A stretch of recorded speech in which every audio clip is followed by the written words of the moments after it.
guys, welcome back.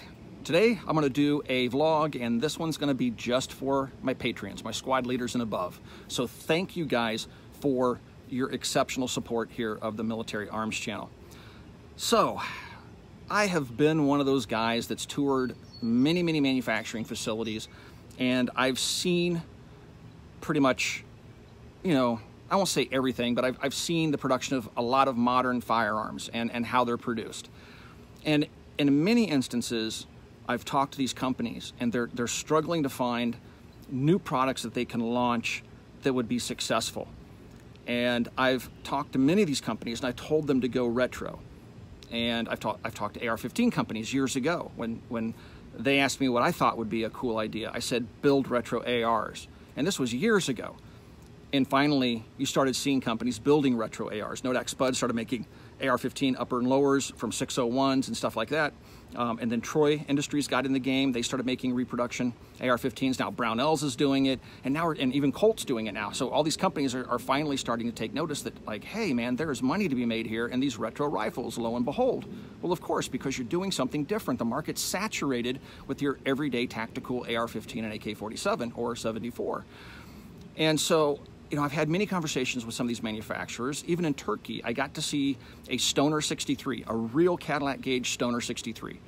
And I was just blown away by it. I think I did a short video about it on YouTube or on Instagram. I can't remember, it's been many years ago. But and they saw my excitement. They said, do you think the American market would want us to produce these? I said, well, yeah, but you might run into a problem legally with Knights Armament, because they lay claim to that particular design. That's why the M96 was so restricted in how it could function and how it could look, is because you know, Reed Knight was protecting his investment in the tooling and the M96, or I'm sorry, in the 63A itself. Now I don't know how that works with patents and trade dress and stuff like that, but pretty much, you know, when they did the rear sight on the M96, they couldn't have the holes drilled through the rear wings, protective wings of the rear sight, because it looked too much like a Stoner. And so there was some court stuff going on there, if I recall right, if memory serves me correctly.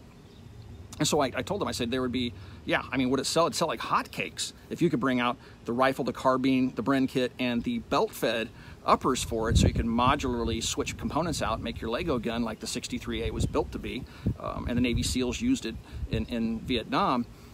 Yeah, but I told them, you're just going to have to go to battle with Reed Knight, and that kind of turned them off. And I don't blame them, because Knights Armament has a lot of clout here in the U.S. market. But so that would be a very cool gun for companies to produce. You know, that's a piece of history that I would pay a premium for. Well, I also told companies, do guns from the past, distant past.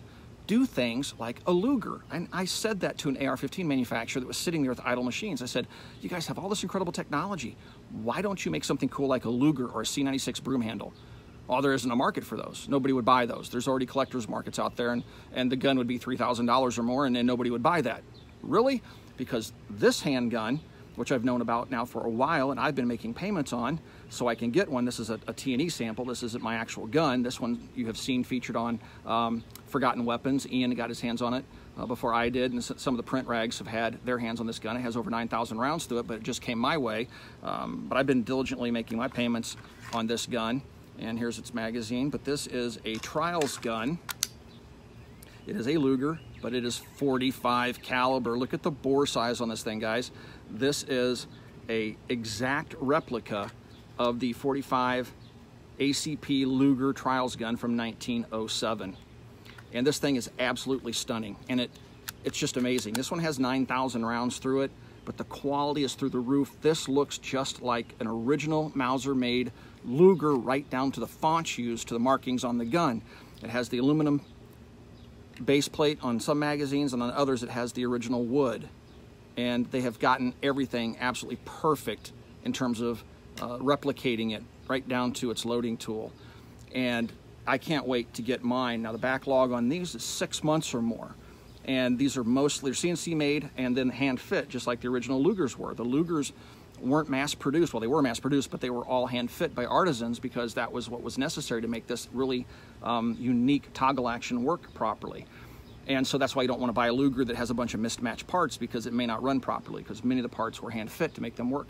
And yeah, this gun's hand fit, and this gun is $6,000, and that's full retail on it, and people are lined up buying this thing. You may not have heard of it yet, but I'm sure you will. I'm definitely going to, when I finally get mine paid off and in my possession, I'm going to be doing a lot of videos with it, but I will be doing a video with this gun here very soon. And when you do that, though, this is a small company that's 2 guys running it, and they started taking money on these guns a long time ago, before they had a gun. And when you start pumping money into a company on a pre-order that may never materialize, there's like GoFundMe's out there that never came to fruition. Well, this gun company could go under and your money with it. And so you really become an investor in that company. And so, but as a reward, typically you can get them for a lower price than what the general public will get them for at the end, because you did invest in the company and you gave them the operating capital to do it. But I would just love to see more companies do things like this. And that's what this gun came in today for me to play with. And tomorrow's Father's Day, and I'm going to take it out and shoot it on Father's Day. Again, this one has 9,000 rounds to it, and the guys I've talked to that have shot this particular gun say it runs really, really well, and it really excites me about getting my own. And yeah, so I wish more companies would do things like that. Don't. Anyway, so my son wants to come out here, and I'm like, don't come out. Anyway, so yeah, I wish more companies would do things like that and do something out of the ordinary. We've seen some cool guns from the past show up on the market, like the RPD when parts kits were available. Companies like DSA were doing RPDs. We've seen Galil parts kits, and people were building those. I've even seen AR-70s built up from parts kits with USA-made receivers and stuff like that. But it always seems to be that these guns rely on parts kits. When the parts kits dry up, the guns dry up. There are no parts kits being used for this 1907 45 ACP Trials gun replica. It's all domestically produced, every single component, every single spring, and right here in the United States. And so, yeah, I would like to see more guns from the past show up that way. I'd love to see the C96 broom handle. I'd love to see a 9mm Luger. I'd like to see the artillery Lugers and the Navy Lugers come back. And I think that there's a market for them, obviously, because Luger Man, who is making this particular 45 ACP pistol, has people lined up down the street willing to give him, over $5,000 for a handgun.